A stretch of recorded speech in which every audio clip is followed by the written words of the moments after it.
Hi, my name is Rochelle, and you're watching or listening to VoxBox F1 Pod. Welcome to the Singapore Grand Prix race review. Today we're going to be debriefing the Singapore Grand Prix, although we're mostly going to be debriefing all the off-track drama. We will get to stuff on track, but it was surprisingly boring for the Singapore Grand Prix. But there was a lot going on off. FIA made sure that it was juicy AF this weekend, so we're going to talk about everything from wizards to the F word. But first, as per usual, let's kick things off with the digital warm-up. Lap 1, F1 news. So James Vowles has vowed to help Franco get into F1 no matter what it takes. Obviously, currently the only seats available are the Sauber seat, and then, well, I guess Checo's seat is not available, but it is available, but that's a little confusing because of other rumors. We'll get to it. So basically, is there a place for Franco? We're not sure, but holy shit, he's done so well in his first 3 races in F1. Someone's got to make some room. And we know James Vowles is a persistent guy, so whatever he wants, he'll make happen. And I guess following up on that, the rumor about this being Daniel's last race, it's really sad. Like, it's sad that this situation keeps arising from him, and it's like getting really frustrating. I really hate this like thing that F1 loves to do where they just like kick people out mid-year. Like, the year's almost over, let him see it through. Liam will get his chance next year. Like, let a icon of the sport go out with grace.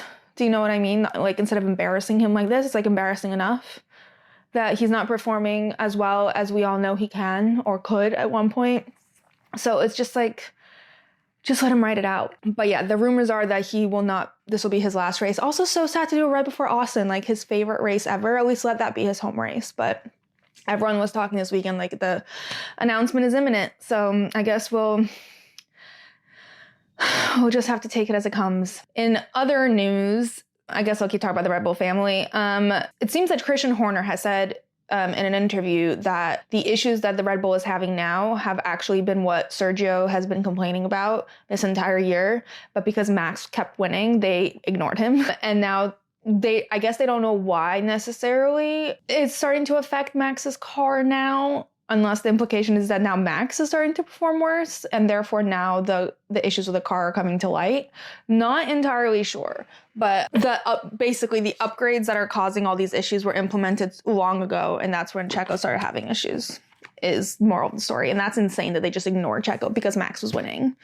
Like, I get it, but also I don't. Like, listen to your driver, you know? And I also kind of feel like that's why they keep not removing him, because they're like, oh shit, you were really struggling this whole time. Like, obviously he's worse than Max. There's no denying that. But his poor performance is certainly due to the issues with the car that they're now finally taking seriously. And if I was Checo, I'd be so fucking annoyed. I'd be so irked. In other news, Kevin Magnussen is back, and it's fucking hilarious. His quote about coming back was, "You get punished and then you come back and you're like, oh, ready to fuck shit up now." It's funny how that works. Hilarious. He didn't really get the opportunity to fuck things up that crazy in this race, but there's always time because he has nothing to lose. No seat next year, no penalty points to acquire, accumulate, whatever. He's got a clean slate to literally be the biggest menace on the grid, and he's going to take that advantage, I'm sure. And finally, is the McLaren rear wing illegal? I don't think anyone's come out outright. Well, the FIA hasn't come out right and said this is illegal, but they're no longer allowed to use it. Clearly, it didn't make a difference this race. In fact, perhaps it made it better because Lando won by such a big margin. But all the drivers are super suspicious. Checo was like, it's clearly out of regulations. Charles said that from what he's heard, it's controversial, and it was basically like seemed to be adding like a mini DRS. And then when Oscar was asked about it, he was like, I didn't even know it did that. He's like, we get tested a lot, so clearly it's compliant. But the FIA, I guess, to avoid any issues, were like, we'll get rid of it. All right, lap 2, swearing. Oh my God, so I'm going on a trip tomorrow, and I have like 8 hours left to pack and do like a whole bunch of shit. But like this entire saga was the reason I desperately wanted to do an episode today. It's just, it was worth squeezing in. So basically, in a bizarre turn of events, the FIA has decided to crack down on swearing, like we're living in some sort of like dystopian socialist society. And there are several facets to this. So first, there's the radio swearing.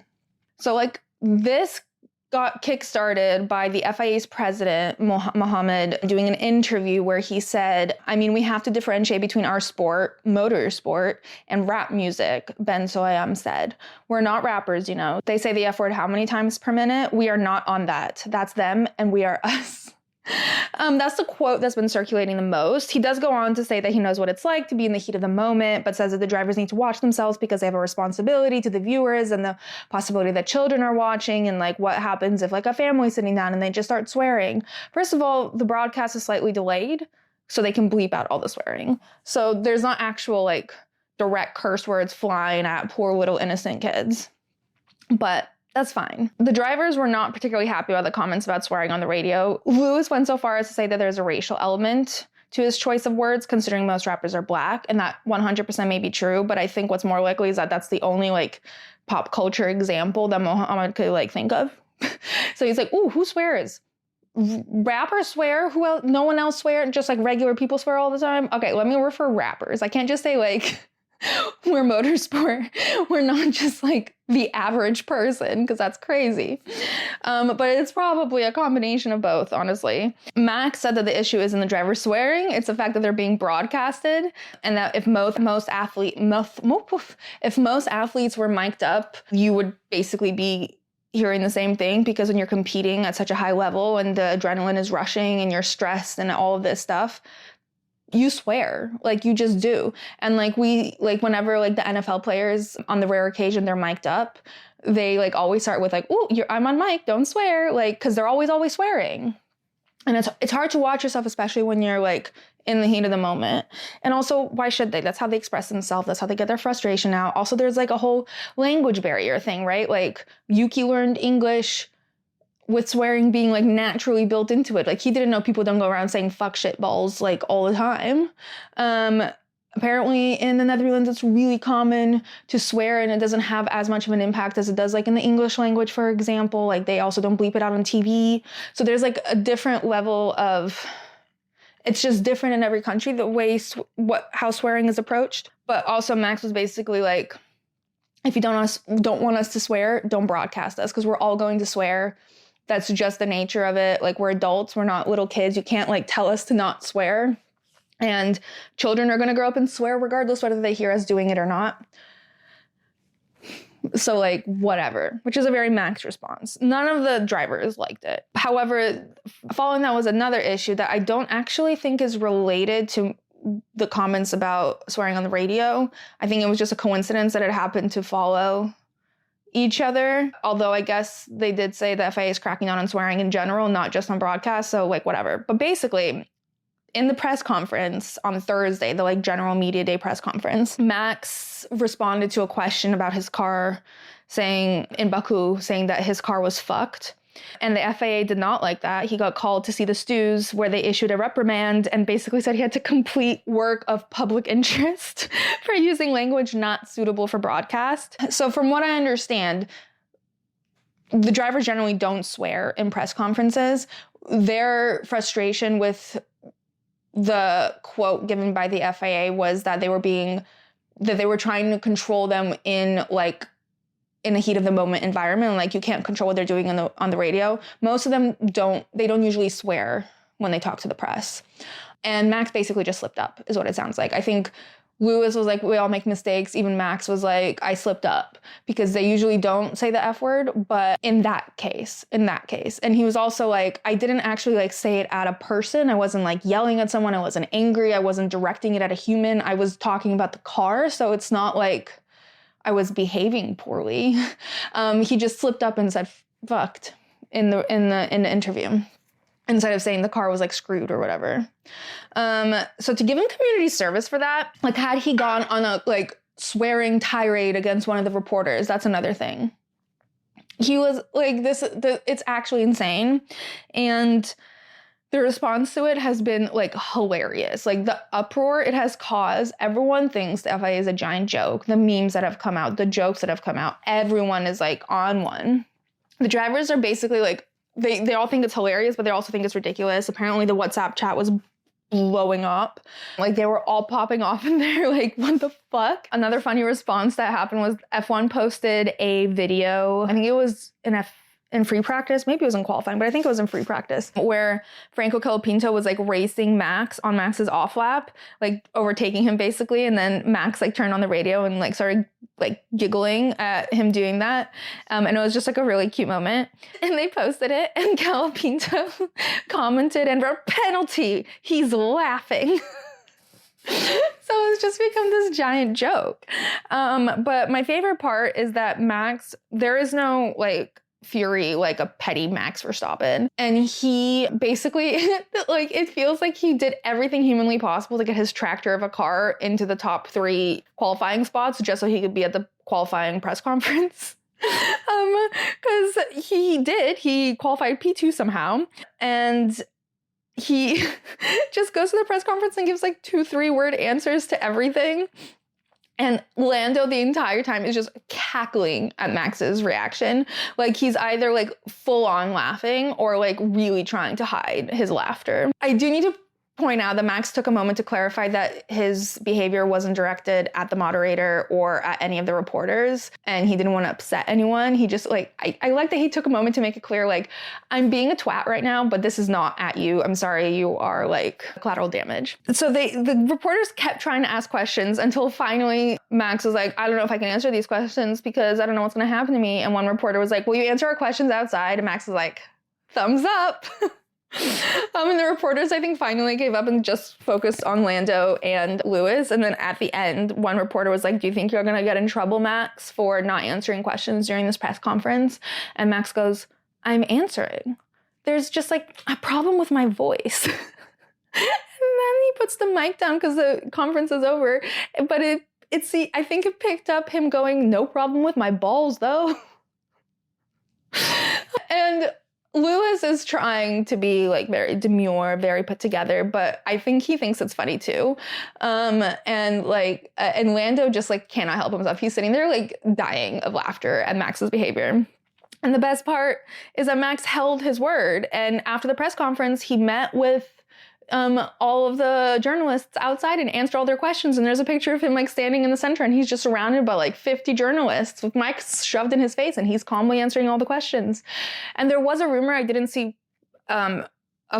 full evidence of it, but someone said that an FIA representative came over and said he's not allowed to do that, like stop in the middle of the paddock and like do an interview basically. And he's like, oh, no problem, we'll just move. So he and his like horde of journalists just started moving towards the media pen.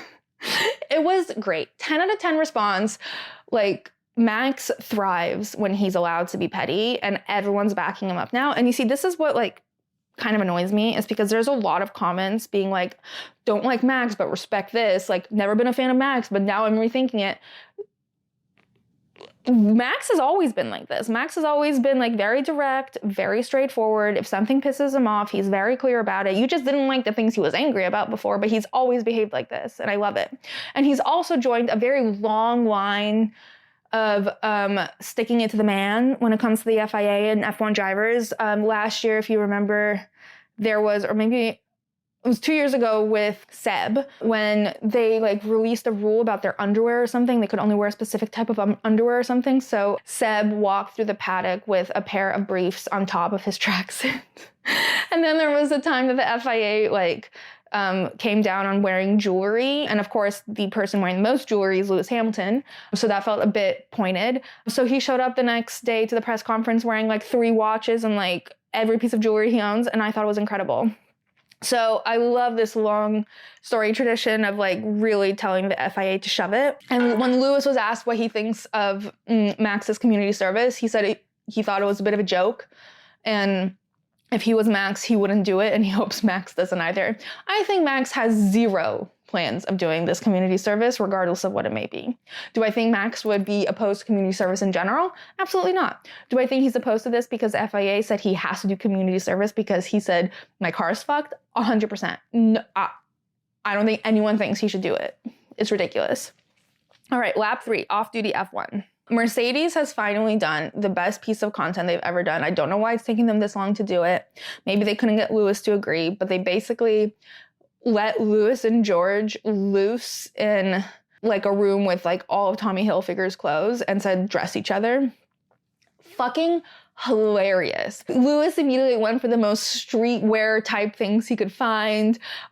George immediately went for the preppiest thing, not even his version of preppy. He went so far as to do like a Toto version of preppy. He wanted ankles showing, loafers, khakis. Like when Lewis saw it, he was like, please no, please God no. And when they put them on, my friend Lexi was like, Lewis's clothes is like Samson's hair. As soon as it's gone, like the swag has immediately just vacated Lewis's body.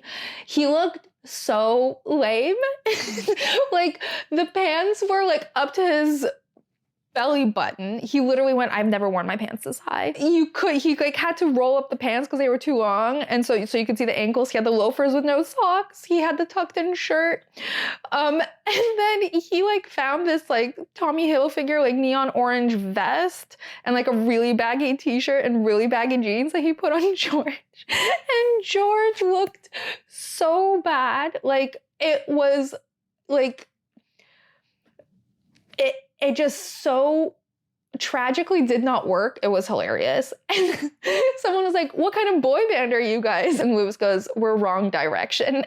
And they were. Like, it was just, it went so poorly. Like, I feel like, I mean, and that was the point of the whole thing. But like, you could dress Lewis in George's style in a way that still fits his aesthetic. Like, you know, like a cooler street version of like a preppy boy. And you could make George look a bit more streetwear, 100%, but like it just so didn't fit them. It was like the best thing they've ever done. I'm so glad we squeezed that in before he left, because I don't think there's any driver pairing on the grid that has more stark of a contrast and aesthetic than Lewis and George.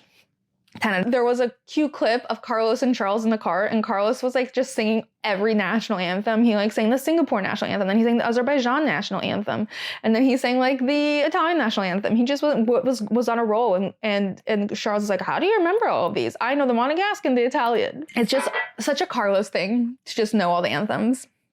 Also, another funny video, Ollie Bierman, I think F2's over. So Ollie Bierman was just on track the whole time.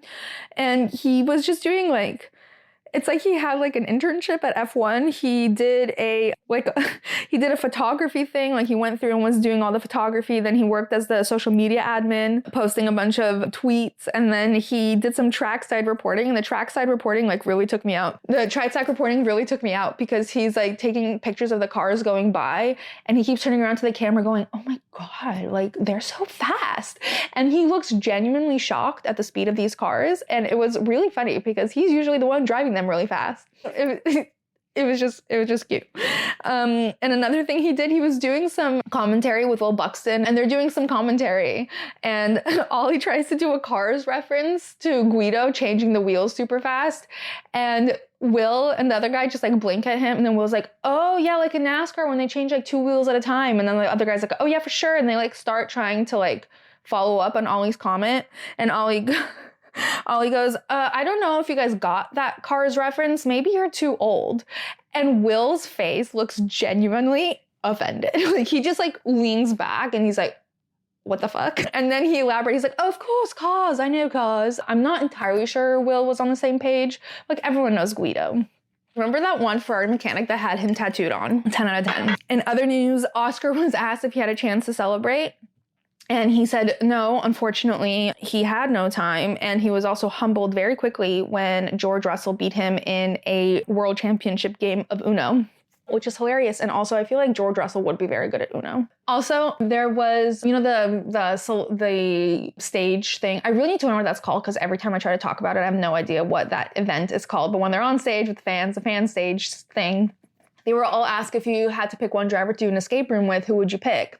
And almost every single person chose Oscar. And then it got to McLaren and Lando was like, well, I would choose Yuki because he's small and can squeeze through spaces. And has Lando ever been to an escape room? Because you're not squeezing through anything really. And then Oscar was like, I'm gonna go with a different approach. I'd probably pick someone intelligent. Not quite sure who that would be. And then he's just like thinking, and eventually he's like, maybe Fernando. Which is hilarious because then he was told that all the other drivers were going to pick him and he was like, really? Which makes it funny because all the drivers think he's the smartest and he also clearly thinks he's smarter than all the other drivers. But 100% Fernando and Carlos are the best options to have in there. They definitely seem to be the most like, they think through things like that. Max would probably be pretty good too. But I just found it so funny that Oscar genuinely thinks he's so smart that he couldn't pick anyone and everyone else also picked him. Good shout though, he'd be great in an escape room. All right, for trackside at Singapore. First of all, it was pouring. I'm almost sad we didn't get like a pouring race, but that's not as fun when it's nighttime. The Ferrari posted a 20 picture carousel of Carlos running out of the rain. But like the last picture didn't actually show him getting out of the rain. He seemed to still be in the rain. It was a great collection of pictures. It was just hilarious that they posted all 20 of them. George posted a picture of him with his team or some of his friends, whoever it was, playing paddle in literally like a torrential downpour. During the track walk, we saw Lenny Kravitz out of absolutely nowhere. There were also another couple of people that I just did not know, but Martin seemed to know. My favorite part was when Martin Brundle stopped by the Aston Martin car and there was a little step stool next to it. And he was like, this step stool is for Fernando to get into the car without damaging the livery or anything. And he's like, and you can get it on Amazon. Isn't that fascinating? There's $1 million car and right next to it is something you can get on Amazon. Go ahead, take a look. You can get this step stool on Amazon. I'm like, are you sponsored by this step stool? It was very weird. But anyway, with that, we conclude the digital warm-up. On to analysis. Okay. Kicking things off with free practice, actually. In FP1, Fernando was almost going to crash his car and then somehow saved it. And the radio of him avoiding this crash was so funny. The engineer goes, just to check, Fernando, you pushed the pit button? Was that on purpose? And Fernando goes, no, to avoid crashing this car, I pushed the buttons. All the ones I have, which is incredible. It's just like everyone knows that feeling when something that you're using stops working and you're like sheer panic and you're like, and you just click everything. Like sometimes when my laptop doesn't work in a very smart way, I just sometimes go like, and hope something happens. That never works, so don't do that. But it's not a $1 million race car. I don't just like slam on all the buttons, which I just found it was really funny. Sounds like he's gonna be great in an escape room. He's not sure what's going on. Just press everything. Also, the free practice graphics were insane, like actually crazy. Lando Norris's little title card said, has started a Grand Prix from pole 5 times and lost the lead on the first lap every time. Okay, call him out. Then Franco's title card said, scored more points in 2 races than predecessor Sargent did in 36 starts for the team. Leave Logan alone. Like, why are we still attacking Logan? Just focus on Franco. And then Max's card just said winless for the last 7 Grand Prix. Why are we being mean? Like someone literally woke up and chose chaos. During free practice, there was also a lizard on track and it was a fast lizard. They had to stop the session. There were marshals chasing this lizard with a plastic bag. Why is that the vessel for this lizard?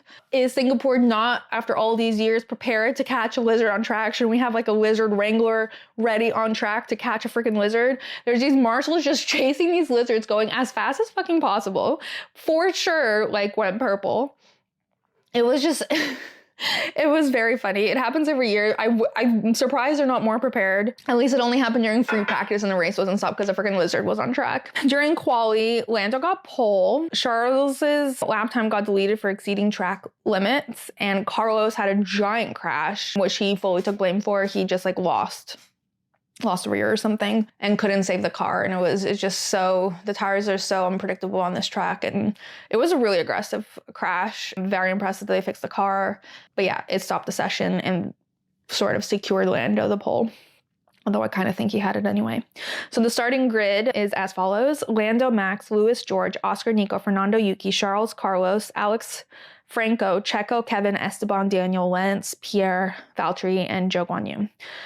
All right, let's talk about the race. This was a very boring race. Not much to talk about. I'm gonna sort of whip through the highlights instead of going play by play, because there is no play by play. It was really pretty boring. The only thing that was happening was like, oh, tires degrading because it's hot as fuck, we should change them. And then everyone had 2 stops except for Daniel, who had 3, and it was just like tires degrading. It was just not. It was boring. However, starting with the start, a miracle happened and Lando kept track position from lights out and away they go through the entire first lap, followed by the rest of them. He just led the whole time and it was incredible. And I'm so proud that he broke this curse and people can stop giving him grief. That was pretty much the most exciting thing that happened at the start. The other thing that happened at the start was that Franco somehow made up 3 places into P9 and Alex was in P15. Franco overtook Alex in like an incredible move, which Alex described as dive bombing. And he got on the radio like pretty upset. He's like, what is he doing? Why did he do that? Unfortunately for Alex, he was the only person who thought that, because everyone was very impressed with that move from Franco and it was truly great. Safe. Great overtake. Yeah, it's on his teammate, but tough luck. Alex is just not used to his teammate doing that to him. Wait until next year, Alex. It's just gonna get worse. Other highlights. McLaren. Lando hit the wall twice and then kept going just like really fast. It was insane. When he came to pit stop after the first time he hit the wall, I like somehow missed him tapping the wall. It was a very gentle tap. And everyone kept talking about like how he didn't change his front wing, even though they had noticed that there was damage on the front wing over the radio. But nothing changed, so I guess it wasn't that bad. And then Lando went and hit the wall again. And kept going. It was like honestly a fucking miracle. All of the positive things were on his side today, because we've seen people tap the wall less and just like their car blows up. So Oscar was too far behind to even be in contention for a win, but he had some like absolutely insane overtakes on the Mercedes, like balls to the wall. His wild overtakes without like taking it too far, like he always keeps it, he never crosses the line, but does the most insane overtakes in the craziest places, and it's just the control and the balls to do all that is very impressive. Ferrari. So about lap 7, Carlos complained that he got hit with some carbon fiber, and the team was like, you're fine.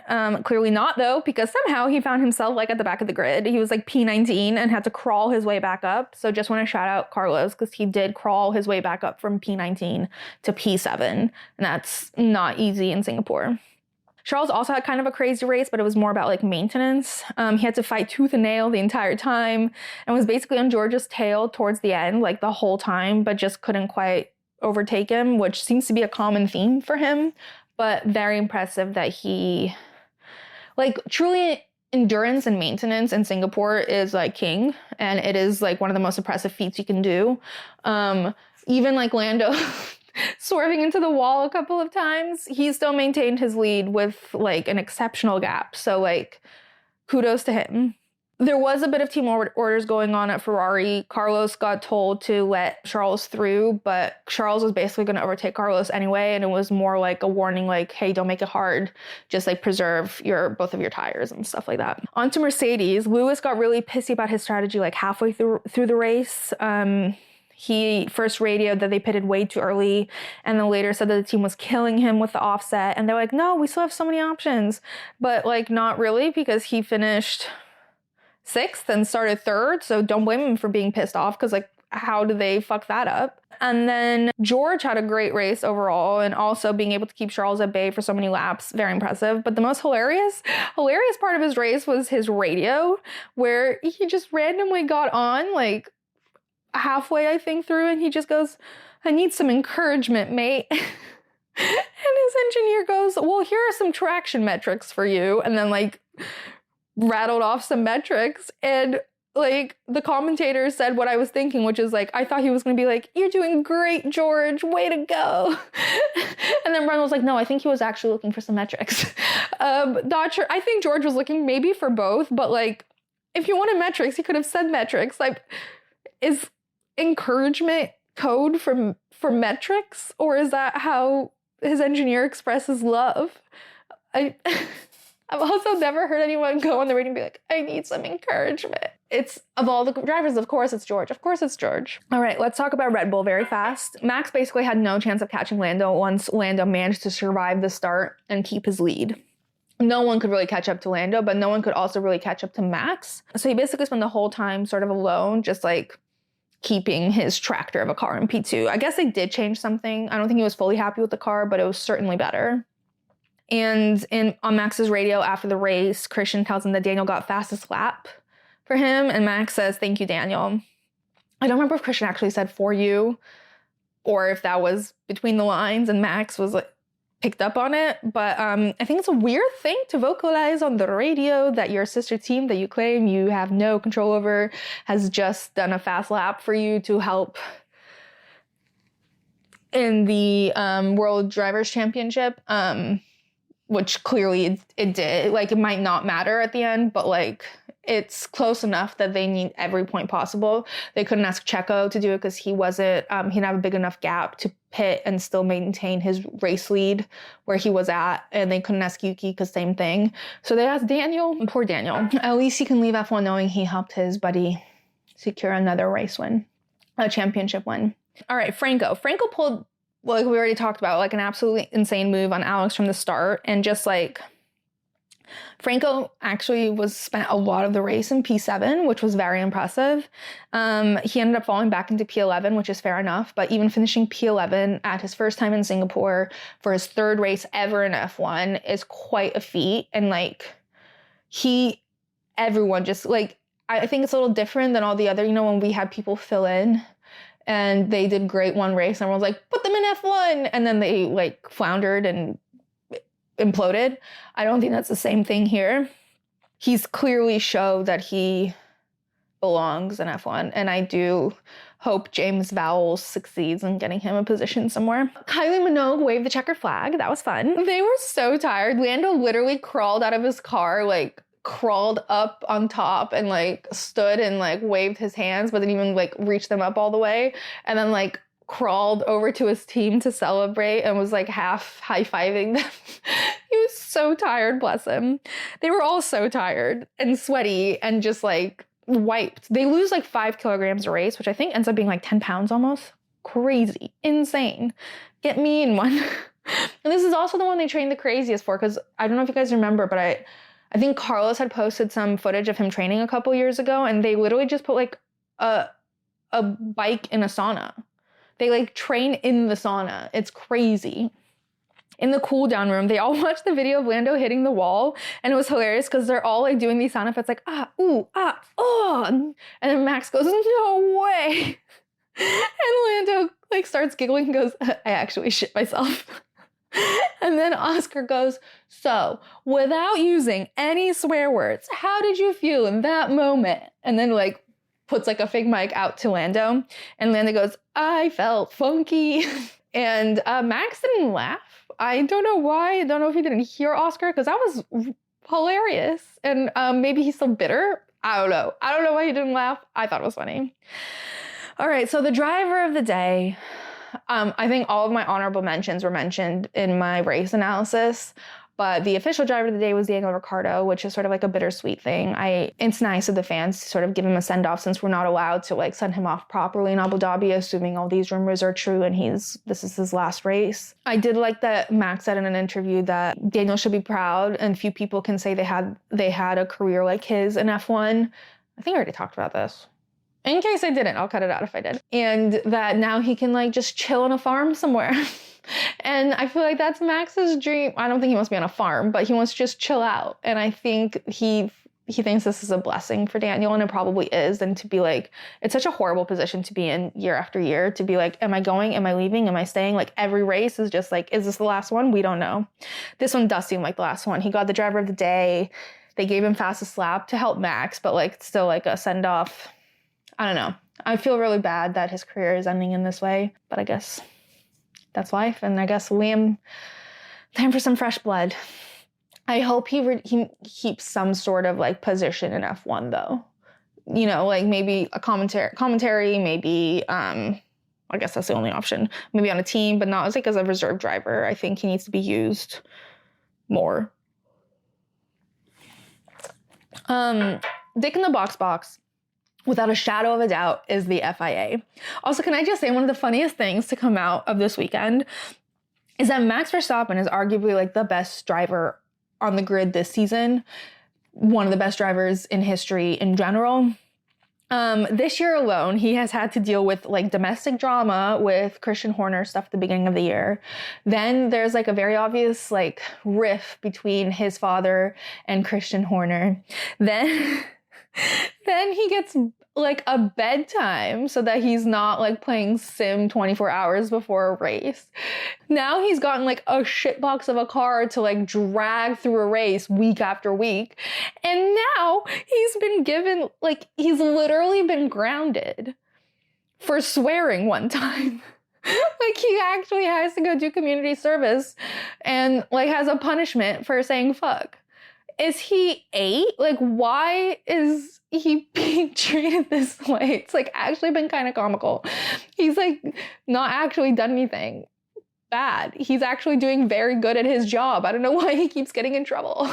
But anyway, yes, Dick in the box, FIA. The results of this race are as follows. Lando, Max, Oscar, George, Charles, Lewis, Carlos, Fernando, Nico, Checo, Franco, Yuki, Ocon, Stroll, Guan Yu, Valtteri, Gasly, and Daniel, with 2 DNFs, Kevin, and then Alex Albon. The standings are as follows. Max with 331, thanks to that one.